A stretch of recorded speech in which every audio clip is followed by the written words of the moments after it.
गेले कित्येक महिने आपण सर्वजण ही बातमी ऐकत आहोत की बऱ्याच ठिकाणी कॉर्पोरेट जगतात लोकांचा छळ होतोय किंवा त्यांच्याकडनं जे काम करून घेतलं जातंय ते बळजबरीनं करून घेतलं जातंय आणि अशामुळे एक वातावरण निर्मिती होते ज्याच्यात लोकांना काम करावंसं वाटत नाही किंवा त्यांना भरपूर त्याचा त्रास होतो. अशा ठिकाणाला इंग्रजीत टॉक्सिक वर्कप्लेस असं म्हटलं जातं. टॉक्सिक वर्कप्लेस म्हणजे नक्की काय?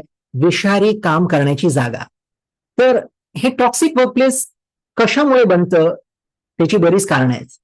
पण मी त्या विषयात जाणार नाहीये. मुळात प्रश्न असा आहे की असं जर विषारी कार्यस्थळ असेल तर तशा वेळेस आपण स्वतःचा बचाव कसा करावा, स्वतःला सुरक्षित कसं ठेवावं. सर्वप्रथम हे विषारी कार्यस्थळ किंवा विषारी कामाची जागा याची व्याख्या समजून घेऊया.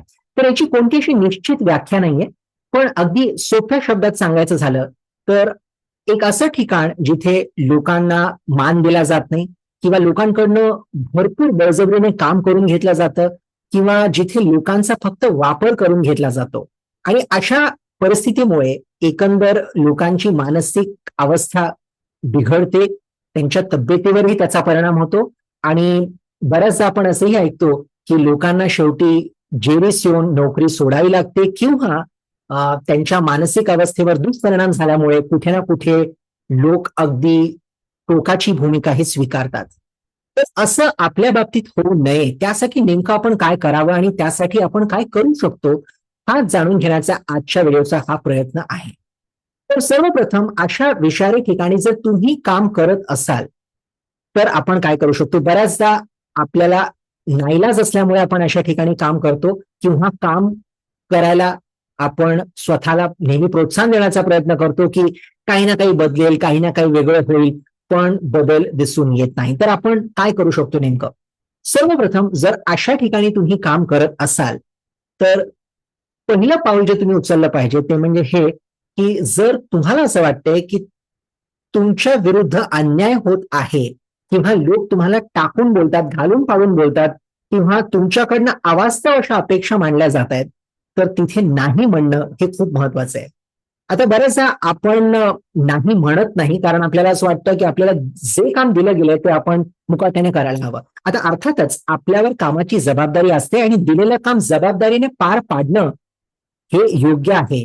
पण जर दिलं गेलेलं काम अमुक अमुक वेळेत होऊ शकतं आणि तुमच्याकडनं निम्म्याहून कमी वेळात त्याची अपेक्षा केली जाते किंवा तुम्ही रात्रंदिवस ऑफिसमध्येच बसून ते काम पूर्ण करावं अशी अपेक्षा केली जाते, तर ते मात्र योग्य नव्हे आणि अशा वेळेस स्वतःचा बचाव करण्यासाठी तुम्हाला नाही म्हणणं हे गरजेचं आहे.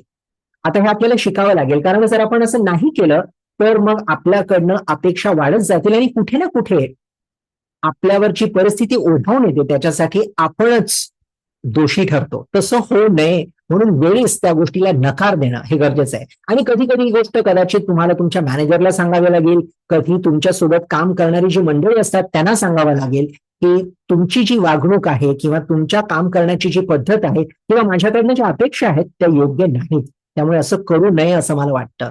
हे स्पष्टपणे व्यक्त करणं खूप महत्वाचं आहे. दुसरी महत्वाची गोष्ट ज्याला आपण म्हणतो समर्थन प्रणाली, याचाच अर्थ सपोर्ट सिस्टीम. आता ही सपोर्ट सिस्टीम म्हणजे काय? समजा तुम्हाला तुमच्या टीममध्ये लोक घालून पाडून बोलतायत किंवा तुमच्यावर कामाचं ओझं प्रचंड प्रमाणात जास्त आहे इतरांच्या तुलनेत आणि अशा वेळेस तुम्ही काम करू शकत नाही किंवा तुम्हाला उसंत घेण्याची देखील फुरसत नाही. मग असं चालत असताना हे स्पष्टपणे लोकांसमोर मांडणं की माझ्यावर कामाचं खूप जास्त ओझं आहे आणि हे योग्य नव्हे किंवा माझ्याबरोबर जी वागणूक मला मिळते ती चांगली नाहीये, हे स्पष्टपणे कोणाला तरी सांगणं खूप महत्वाचं आहे. कोणाला सांगू शकाल? जर तुमच्या टीम मधली मंडळी तुम्हाला छळत असतील मग अशा वेळेस तुमच्या मॅनेजरला जाऊन सांगणं की हे माझ्यासोबत जे होतंय मला बरोबर वाटत नाहीये किंवा समजा कधी कधी छळवणूक मॅनेजरकडनंच होते, असं जर होत असेल तर टीम मधील कोणी वरिष्ठ व्यक्ती असेल त्याच्या समोर त्याचा उलगडा करणं की नक्की मी अशा परिस्थितीत काय करायला हवं, कोणाची मदत मागायला हवी. तर ही समर्थन प्रणाली खूप महत्वाची. आता समर्थन प्रणालीमध्ये बऱ्याचदा आपण स्वतःला व्यक्त करतो आणि व्यक्त केल्यामुळे आपल्या मनात जो गुंता असतो विचारांचा तो बाहेर निघतो आणि त्याच्यामुळे कुठे ना कुठे आपल्याला थोडंसं बरं वाटतं. अर्थातच त्याच्यामधनं तुम्हाला कायमस्वरूपी मार्ग सापडेलच असं नाही, पण तरी देखील स्वतःला व्यक्त करणं हे अत्यंत महत्वाचं आहे. नाहीतर तो स्फोट तुमच्या आतल्या आत होतो आणि त्याचा तुम्हाला जास्त प्रमाणात त्रास होतो. त्यामुळे लोकांना सांगा की मला काम खूप जास्त जाणवतंय किंवा मला याचा त्रास होतोय किंवा एखाद्याच्या बोलण्याचा वागण्याचा मला त्रास होतोय. जर तुम्ही बोललाच नाहीत तर लोकांना त्याची जाणीव होणार नाही. बऱ्याचदा आपल्याला वाटतं की लोकांना माहिती असेल, पण बऱ्याचदा लोकांना कळतच नाही की नेमकं त्यांच्या वागण्यामुळे तुम्हाला काय त्रास होतोय. त्यामुळे हे बोलायला शिका, व्यक्त करायला शिका. आणि त्याच्याशीच निगडीत आपला तिसरा मुद्दा आहे आणि तो म्हणजे आपल्या कंपनीतील HR डिपार्टमेंटशी संपर्क साधणं. HR डिपार्टमेंट ज्याला आपण मानव संसाधन असंही म्हणतो.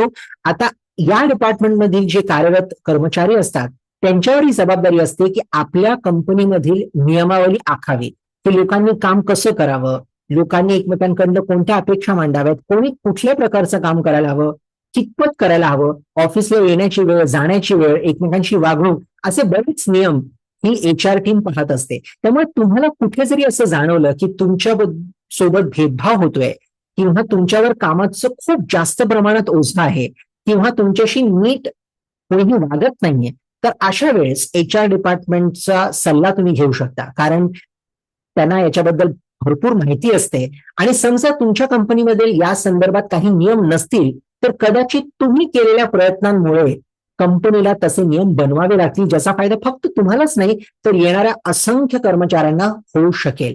त्यामुळे ही गोष्ट HR डिपार्टमेंट समोर मांडणं आणि त्यांचा सल्ला घेणं हे देखील योग्य ठरू शकेल. चौथी आणि महत्वाची गोष्ट आणि ती म्हणजे आपलं मानसिक आरोग्य जे आहे ते सशक्त ठेवणं. आता मित्रांनो, बऱ्याचदा होतं असं की काम करत असताना कामाचा जो आपल्याला त्रास होतो तो आपण सहन करत जातो, कारण आपल्याला वाटतं की काम केल्याशिवाय आपल्याला नोकरीत बढती मिळणार नाही, प्रमोशन मिळणार नाही किंवा मी आयुष्यात पुढे जाऊ शकणार नाही. आणि असं म्हणत म्हणत स्वतःला समजूत घालत घालत आपण तेच काम महिन्यान-महिने, वर्षानुवर्ष करायला स्वीकारतो. पण त्याचे दुष्परिणाम पण होत असतात आपल्या शरीरावर, आपल्या मनावर, आपल्या नात्यांवर. आणि हे मला वाटतं योग्य नाहीये. तर काम करणं जितकं महत्वाचं आहे किंवा एखादं काम चांगलं करणं जितकं महत्वाचं आहे तितकंच आपलं आरोग्य, आपले शरीर, आपलं मन यांचा बचाव करणं हे देखील तितकंच महत्वाचं आहे. त्यामुळे कोणत्याही कामाचा जर तुमच्या मनावर, तुमच्या भावनांवर त्याचा चुकीचा परिणाम होत असेल तर अशा गोष्टीला सहन करणं हे योग्य नाही. कारण जर तुम्ही ते सहन करत गेलात तर काळांतराने त्याचा त्रास तुम्हाला नक्की होणार आणि कुठे ना कुठे तुम्हाला असं वाटू लागेल की आता मी याच्या पुढे काहीच करू शकत नाही, मी हतबल आहे. त्यामुळे स्वतःला हतबल वाटू देऊ नका. आता यासाठी नक्की आपण काय करू शकतो? तर यासाठी आपण छोट्या प्रमाणात का होईना स्वतःची काळजी घेऊ शकतो. उदाहरणार्थ काही लोक योगा करतात, काही लोक मेडिटेशनचा वापर करतात, काही लोक योग निद्रा करतात. अशा युक्तींचाही तुम्ही सदोदित वापर करू शकता. त्याचबरोबर जर तुम्हाला असं वाटतं की कामाचं ओझं खूप जास्त जाणवतंय तर अशा वेळेस कधी कधी अधूनमधून सुट्टी घेणं किंवा कुठेतरी फिरायला जाणं आपल्या कुटुंबियांसोबत, आपल्या मित्रांसोबत, ते देखील तितकंच महत्वाचं आहे. आता हे माहिती असून देखील बरीच लोक असं करत नाहीत, कारण बऱ्याचदा मी लोकांना पाहिलंय अगदी गर्वाने सांगतात की मी कधी सुट्टीच घेत नाही, मी कायमस्वरूपी कामावरच असतो. तर याच्यात आनंद व्यक्त करण्यासारखं काहीच नाहीये. सुट्टी ही तुमच्या हक्काची असते आणि ती तुम्ही घेतलीच पाहिजे. आणि त्याचं कारण असं आहे की जेव्हा तुम्ही सुट्टी घेता, सुट्टी घेतल्यानंतर पुन्हा जेव्हा आपल्या कामाला सुरुवात करता, एक नवीन उमेद असते, एक नवीन जोमाने तुम्ही काम करू शकता आणि त्याचा चांगला परिणाम देखील तुम्हाला पाहायला मिळतो. पण कधीही सुट्टी न घेता कायमस्वरूपी कामातच आपण राहायचं आणि कामच करत राहायचं, मला वाटतं ही तुमच्यासोबत, तुमच्या कुटुंबियांसोबत ही स्वतःच तुम्ही चुकीची वागणूक त्यांना देत आहात. त्यामुळे असं न करता आपल्याला जेव्हा गरज आहे तेव्हा हक्काने सुट्टी मागा किंवा हक्काने तिथे विराम घ्या, जेणेकरून तुम्ही नवीन जोमाने कामाला सुरुवात करू शकाल. आणि पाचवी आणि अखेरची गोष्ट, ह्या सगळ्या गोष्टी करून देखील जर तुम्हाला असं वाटतं सातत्याने की नाही इथे काहीतरी चुकतंय, इथे काहीतरी माझ्यासोबत बरोबर होत नाहीये किंवा मला इथे काम करावं असं वाटत नाही, अशा वेळेस तुम्हाला दुसरा पर्याय देखील शोधावा लागेल. याचाच अर्थ तुम्हाला दुसरीकडेही कदाचित नोकरी शोधावी लागेल. आता याच्यात काहीच चुकीचं नाही, कारण लक्षात ठेवा, काम किती जरी महत्वाचं असलं, अगदी जगातलं सगळ्यात महत्वाचं जरी काम असलं तरी त्याच्या पलीकडे एक महत्वाची गोष्ट आहे आणि ते म्हणजे तुमचं आयुष्य आणि तुमचा आनंद. त्यामुळे स्वतःचा आनंद पणाला लावून, स्वतःचं आयुष्य जर पणाला लावून तुम्ही एखादी गोष्ट करत असाल तर अशी नोकरी तुम्हाला कायमस्वरूपी फलदायी ठरणार नाही आणि त्याची फलश्रुती कधीच होऊ शकणार नाही. त्यामुळे जर तुम्हाला असं वाटत असेल की आपण आपल्या करिअरमध्ये, आपल्या आयुष्यात पुढे जायला हवं, तर तुम्हाला अशा ठिकाणीच काम करायला हवं जिथे तुम्हाला आनंदाने स्वतःला व्यक्त करता येतं, आनंदाने वावरता येतं आणि मोकळा श्वास घ्यायला सोपं जातं. तर या गोष्टी लक्षात ठेवा आणि त्यानंतरच एखाद्या ठिकाणी काम करायचं की नाही याचा निर्णय घ्या. तर या काही महत्वाच्या गोष्टी आहेत. आशा करतो की यांचा वापर करून तुम्ही योग्य तो निर्णय घेऊ शकाल. मित्रांनो, विषारी कार्यस्थळ हे कुठेही जवळपास जाऊन थांबणार आहे अशातला भाग नाही आणि म्हणूनच आपण सावधपणं, आपण स्वतःची काळजी घेणं हे अत्यंत जास्त महत्वाचं आहे. पुन्हा एकदा आवर्जून सांगेन की कोणतंही काम महत्वाचं असलं तरी तुमच्या आयुष्याच्या पलीकडचं नाहीये, तुमच्या आयुष्यापेक्षा जास्त महत्वाचं नाहीये. म्हणूनच कुठे ना कुठे थोड्या प्रमाणात का होईना स्वार्थ दाखवा, स्वतःची काळजी घ्या. कारण जर तुम्ही शाबूत आहात तर तुमचं काम हे चांगलं होत जाईल. पण जर तुम्ही स्वतःची काळजी घेऊ शकला नाहीत तर मग तुमचं आयुष्य असूनही नसल्यासारखं तुम्हाला जाणवेल. त्यामुळे या गोष्टींचा वापर करा आणि त्यातनं तुम्हाला नक्की कोणता फायदा होतोय हे मला कळवायला मात्र विसरू नका. माझं शांत चित्ताने ऐकून घेतल्याबद्दल खूप खूप धन्यवाद. पुन्हा लवकरच पुन्हा भेटूया एका वेगळ्या विषयासोबत.